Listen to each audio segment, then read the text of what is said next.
Hello and welcome everyone. Myself Bhagyashree. Today we are going to continue our topic, that is share based payment, which is given in CMA final paper number 17, that is CFR, study note number 6, that is share based payment. So today we will start illustrations part of share based payment. So today we will solve illustration number 1. Z Limited grants 100 share option to each of its 400 employees, conditional on their continuing in service for 3 years. Okay, so this is the vesting condition, that is 3 years, and these are the number of employees, and this is the share option, यानी कि number of shares. Fair value of share option on the grant date is 30. So we all know that if fair value is given, so we have to prefer the fair value. So fair value is 30. Okay, so question answer type illustration is given. So first of all, question, that is there any share based payment transaction as per Ind AS 102? Is it a share based payment transaction, ऐसा पूछा है हम लोग को कि ये जो transaction है वो शेयर बेस्ड पेमेंट ट्रांजेक्शन है क्या. So yes, it is a share based payment transaction because company is giving shares to the employees. So answer is yes. After that, is the transaction equity settled or cash settled? See, company is giving shares to the employees, so this is the equity settled transaction. So answer is equity settled. At which value the transaction would be recognized?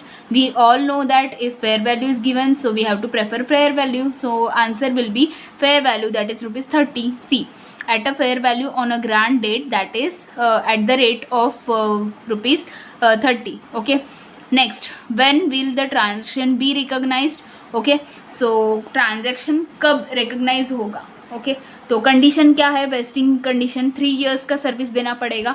Okay, so 3 years, after 3 years that transaction will get completed. Okay, so let's see the answer. See, in future, at a time of financial report in every relevant year proportionately to service received. Okay, तो recognize हम लोग कैसे करते हैं कि condition कब fulfil होगा? 3 years तक. तो हर एक ईयर में हम लोग उसका प्रोपोर्शनेटली कॉस्ट देते हैं. जब हम लोग ये टेबल वाला जो पार्ट है वो कंप्लीट करेंगे तो आपको एग्जैक्टली समझेगा कि ये रिकॉग्नाइज कैसे किया जाता है year wise. Okay, so we have to proportionately recognize that cost to each year up to 3 years. Okay, what amount of expense will be recognized in each year? मतलब पूरा जो भी कंपनी को कॉस्ट आ रहा है, मतलब ये जो ऑप्शन है उसका कॉस्ट आ रहा है, तो वो कंपनी कैसे एवरी ईयर में प्रोपोर्शनेट करेगी, उसको ही हम लोग बोलते हैं कि रिकॉग्नाइज किया जाता है एवरी ईयर में. सो will prepare such kind of table in our answer, so we'll be able to understand that how much amount company will recognize in each year. मतलब every year कंपनी को कितना provision करना है ये जो option है वो एक्सरसाइज करने के लिए. तो हम लोग को कैसे समझेगा? हम लोग जब ये टेबल प्रिपेयर करेंगे तब. सो this is the important part from your exam point of view, because exam में ऐसे टाइप की ही टेबल हम लोग को बनाना होता है. मतलब फर्स्ट ईयर में कितना अमाउंट आया, सेकेंड में कितना, थर्ड में कितना, वो हम लोग को फाइंड आउट करना होता है. So this is the important part from your exam point of view. So will prepare table like this. See, so question हम लोग का इधर है ना. सो ये क्वेश्चन का यूज़ करके हम लोग को ये टेबल फाइंड आउट करना है. सो हम लोग ने फॉर्मूला देखा था. What was the formula? See, number of employees multiplied by number of shares, मतलब कितने एम्प्लॉयज़ है, कितना शेयर्स मिल रहा है, वो उसको मल्टीप्लाई करेंगे वैल्यू ऑफ ऑप्शन से, यानी कि फेयर वैल्यू ये क्वेश्चन में 30 है. और लास्ट में हम लोग क्या करते थे? Expire period divide by vesting period. Okay, so this is the formula. Will use that formula here. See, हम लोग को क्वेश्चन में क्या बोला है? 100 शेयर ऑप्शन, यानी कि नंबर ऑफ शेयर्स कितना हो गया? 100. एम्प्लॉयज़ 400 एम्प्लॉयज़, यानी कि नंबर ऑफ एम्प्लॉयज़ 400 है. जो भी फेयर वैल्यू है वो 30 है, और जो वेस्टिंग पीरियड है, मतलब पूरा जो कंडीशन फुलफिल करने का पीरियड है, दैट इज़ 3 years है. Okay, so we have to use this. See, we have prepared the table to get what see, cumulative remuneration expenses for 3 years. So we'll get cumulative remuneration expenses for 3 years, and each year का जो भी है वो भी हम लोग को amount इधर मिलेगा. See, number of employees 400, multiplied by number of shares, that is कितना एक एम्प्लॉय को शेयर दिया जाएगा, शेयर ऑप्शन यानी कि 100 shares, multiplied by fair value is 30, multiplied by expire period, see we are calculating for 1 year. 1 year मतलब क्या, 1 year complete होने के बाद हम लोग को वो फाइंड आउट करना होता है ना, 1 ईयर मतलब वो साल के लिए। सो एक्सपायर पीरियड क्या हो गया, 1 year, divide by total vesting period, यानी कि कंडीशन कितना है, 3 ईयर्स का है, so total vesting period is 3। like that we have to calculate. So this will give the answer for 1 year. like that we'll calculate for second year. see, कुछ भी changes नहीं बोला है, नंबर ऑफ एम्प्लॉयज़ में भी नहीं और value में भी नहीं, जैसा है वैसा ही है सब। तो हम लोग को सिंपली ये ईयर्स चेंज करना है, बाकी सब सेम रहेगा। Okay, so there are no changes in number of employees, fair value, nothing else. So we have to change this part, all other figure will be same. So number of employees 400, shares कितना दिया जाएगा 100, multiplied by fair value 30, multiplied by expire period is 2 and total vesting period is 3। Last one 400 number of employees multiplied by value is 100, that is number of shares 100, multiplied by fair value is 30, multiplied by expire period, 3rd year चल रहा है, so expire period is 3, total vesting period is 3। So simply we have to calculate. We'll calculate for first year. See, 400 multiplied by 100 multiplied by 30 multiplied by 1 divided by 3. So answer is 4 lakh. 4 lakh. Okay. 4 lakh. पहले हम लोग ये column complete करेंगे, बाद में last में ये column करेंगे. So 400 multiplied by 100 multiplied by 30 multiplied by 2 divided by 3. So it is 8 lakh. We are getting 8 lakh. Okay. After that 400 multiplied by 100 multiplied by 30 multiplied by 3 divided by 3. Okay, so it is 12 lakh. So it is 12 lakh. Okay, so simply ये calculate करके हम लोग को ये column मिल जाता है, मतलब cumulative total में हम लोग का कितना कॉस्ट आएगा, ये ऑप्शन का मतलब कंपनी को कितना कॉस्ट आएगा 12 लाख। तो ये अभी ईच ईयर में कैसे हम लोग प्रपोर्शनेट करेंगे वो हम लोग देखेंगे। सी, फर्स्ट ईयर में तो 4 लाख वैसे ही आएगा। Okay, first year provision company has to make for 4 lakh. Now second year, this is the cumulative यानी कि ये टोटल है, तो हम लोग क्या करेंगे, सेकेंड ईयर का अमाउंट माइनस फर्स्ट ईयर का अमाउंट, सो इधर हम लोग को अमाउंट मिल जाएगा। Okay, because this is the total, so we have to minus first year amount from this second year total. So 8 lakh minus 4 lakh, 8 lakh minus 4 lakh, here will get 4 lakh. Okay, like that for third year. See, 12 lakh minus 8 lakh, 12 lakh minus 8 lakh, it is 4 lakh. Okay, now we can check the total, 4 lakh plus 4 lakh plus 4 lakh, it is 12 lakh. See, cumulative amount is 12 lakh. Okay, so we have to prepare the table like this. So company will proportionate total 12 lakh amount in 3 years equally, that is 4 lakh 4 lakh 4 lakh. So we have given the answer for this question. See, ये जो question है इसका answer हम लोग ने दिया है। Now next question. See, now there are some changes in the data. See, in information, additional information to E, on the basis of weighted average profitability, the entity estimate that 20% employees will leave during the 3-year period and therefore forfeit their right to the share option. Okay, तो इधर हम लोग को क्या बोला है कि 20% employee छोड़ देंगे, अपना जो कंपनी है वो छोड़ के जाने वाले हैं, तो वो हिसाब से हम लोग को कॉस्ट फाइंड आउट करना है। जो भी फर्स्ट क्वेश्चन था उसमें कुछ भी चेंजेस नहीं था, एम्प्लॉय जैसे है वैसे ही थे 3 साल तक, लेकिन अभी इधर बोला है कि एस्टिमेशन है कि 20% एम्प्लॉय हर एक ईयर में छोड़ के जाने वाले हैं। तो ओके, तो हम लोग उसको सॉल्व करेंगे कि कैसे करना है। सी, अभी टेबल सेम ही आएगा, एक स्लाइड चेंज होगा इसमें, बाकी सब कुछ सेम आएगा। सी, 400 एम्प्लॉयज़ है। ओके, मल्टीप्लाइड बाय एक एम्प्लॉय को 100 शेयर मिलेगा। Okay, multiplied by fair value 30 रहेगा। ओके, मल्टीप्लाइड बाय इधर तक तो सेम ही है, जो डेटा है वो पूरा इधर तक सेम ही है। तो अभी हम लोग क्या करेंगे, हम लोग को बोला है कि जो भी एम्प्लॉयज़ है वो 20% लीव करेंगे। Okay, so they are telling us that employee will leave up to 20%। तो कितना हम लोग के साथ रहेंगे। सी, out of 100%, 20% employee are leaving in each year, so 80% will remain as it is. So हम लोग इधर मल्टीप्लाई करेंगे 80% से, ओके, क्योंकि 20% छोड़ के जा रहा है तो 80% तो हमारे साथ ही रहेगा ना, सो इसीलिए 80% multiplied by first year that is expire period divided by vesting period, ये तो सब सेम ही आएगा. See 400 number of employees multiplied by option that is 100 shares multiplied by fair value 30, 80% employee हमारे साथ रहेंगे multiplied by expire period that is 2 years divided by total vesting period that is 3. 400 number of employees multiplied by number of shares that is 100 multiplied by value multiplied by 80% employees हमारे साथ रहेंगे multiplied by expire period that is 3 years divided by total vesting period that is 3. Okay, simply we'll calculate this.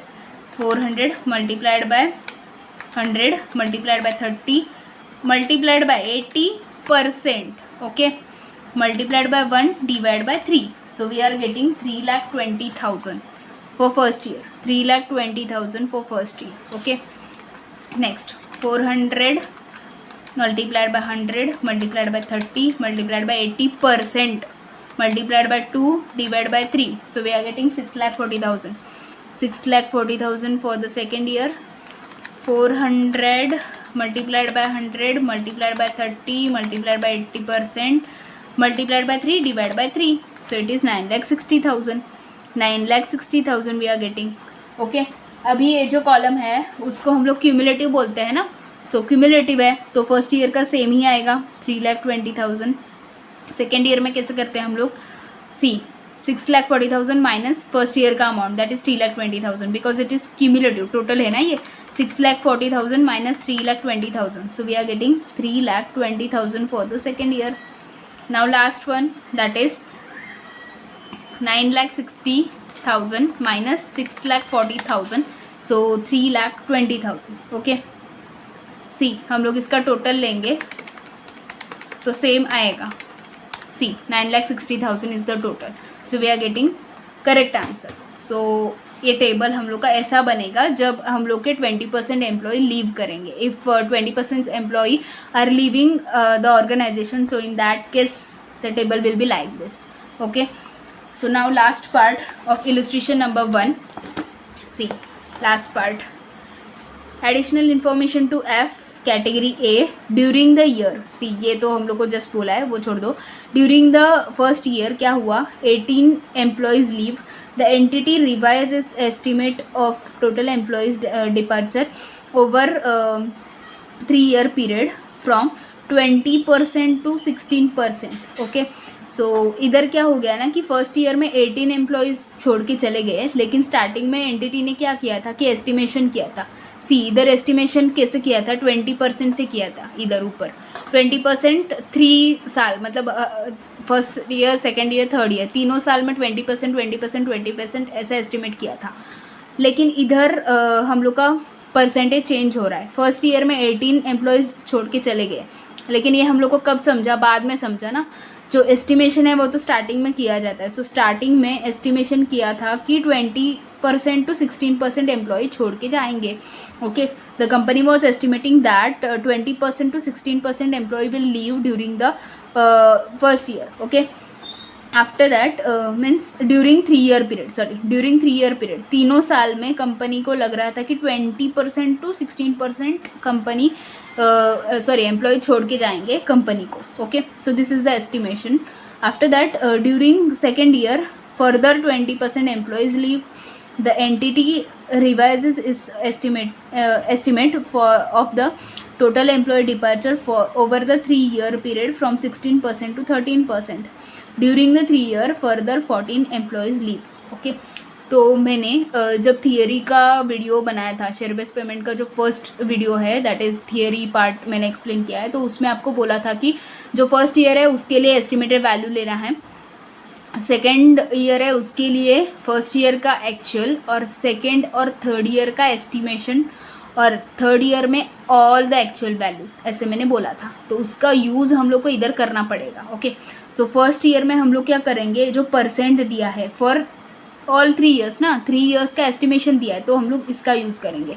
इसमें लेते वक्त हमेशा minimum percentage लेना चाहिए। सो इधर हम लोग 16% एम्प्लॉयज़ लीव करेंगे, ऐसा हम लोग इधर अज्यूम करेंगे। Okay, so we have to consider 16% employee will leave the organization because we have to consider the estimated value in the first year, first year का actual और second and third year का estimated, और last third year में हम लोग क्या करते हैं, third year में all the actual values। okay, so like that we have to complete this question आपके सामने है तो मैं directly answer आपको prepare करके बताऊंगी। okay, see this is the table। now taking value we have to take some precaution। see number of employees that is 400 multiplied by each employee will get 100 shares multiplied by fair value is 30 multiplied by, now they have telling us that estimation was made during the first year that 20% to 16% employee will leave during 3 years period। see during 3 years period 20% to 16% employee will leave। so this is the estimation for all 3 years। so we have to consider this estimation because we are in first year। so इधर क्या है ना कि for example 100% employee है, मतलब 100 employee है, उसमें से 16 employee because we have to consider minimum percentage, so minimum percentage are 16 employee छोड़ के जा रहे हैं तो हमारे साथ कितने रहेंगे, ऐसा एस्टिमेशन है, that is 84%। That's why here 84% we are taking. Okay, after that expire period is 1 year and total vesting period is 3, so here 1/3। Okay, now second year में क्या है ना कि सेकेंड ईयर में हमारे पास फर्स्ट ईयर का एक्चुअल डेटा है। See we have to consider first year actual value and second and third year estimated value। so see 400 employees are there। okay, see first year में कितने employ छोड़ के गए, that is 18। Okay, and estimation कितना बोला है, estimation हम लोग को बोला है सेकेंड ईयर का। See during the second year estimation was 16% to 13%। हम लोग को पता है फर्स्ट ईयर का एक्चुअल लेना है और सेकेंड एंड थर्ड ईयर का एस्टिमेटेड लेना है। सो एस्टिमेशन कितना है 16 to 13 और हम लोग मिनिमम लेते हैं, so minimum percentage are 13%। So we have to consider this.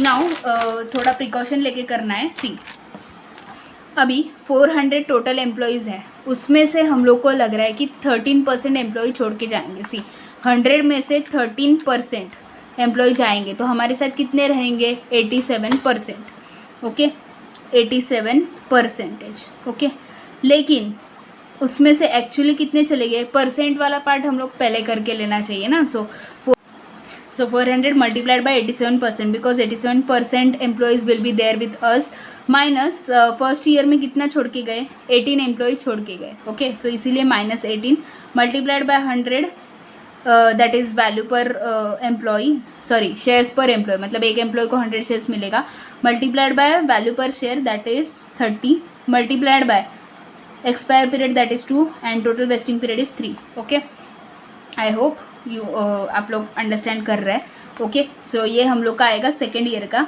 Now third year का हम लोग चाहिए तो वर्किंग नोट में प्रिपेयर करेंगे कि बिकॉज इधर जगह थोड़ा कम है। ओके, तो थर्ड ईयर में हम लोग ऑल एक्चुअल वैल्यूज़ लेते हैं। All actual values are taken in third year.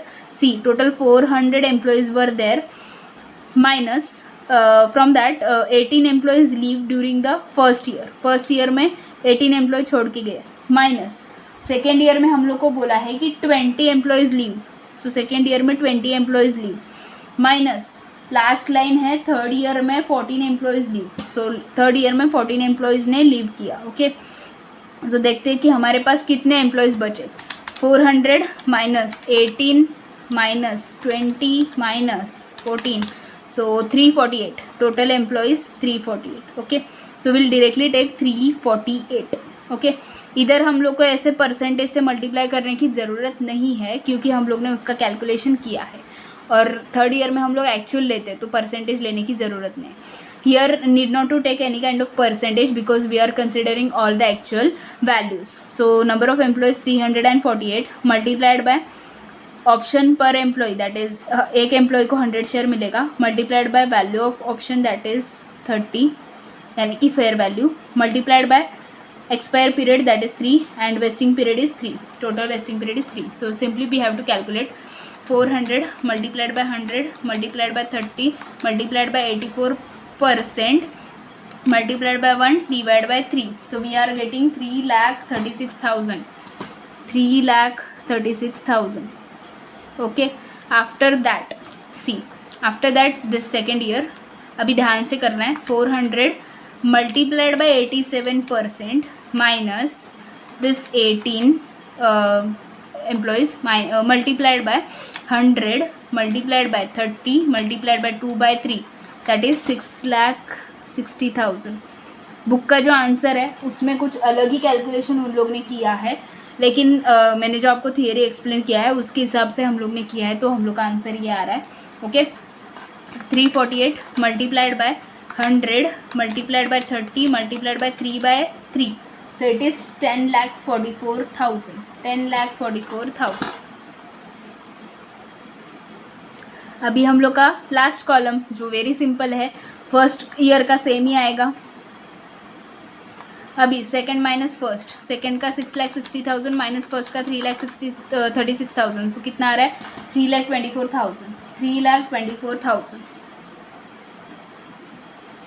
Now last year that is, see last year का हम लोग का 10,44,000 minus 6,60,000, so we are getting 3,84,000. We are getting 3,84,000. So we'll take total that, see, 3,36,000 plus 3,24,000 plus 3,84,000, so we are getting same total, so answer is correct. Okay, so here we have completed illustration number 1. Illustration number 1 में हम लोग ने जो exam में question आ सकते हैं वैसे type के जो टेबल है वो प्रिपेयर करना सीखा है.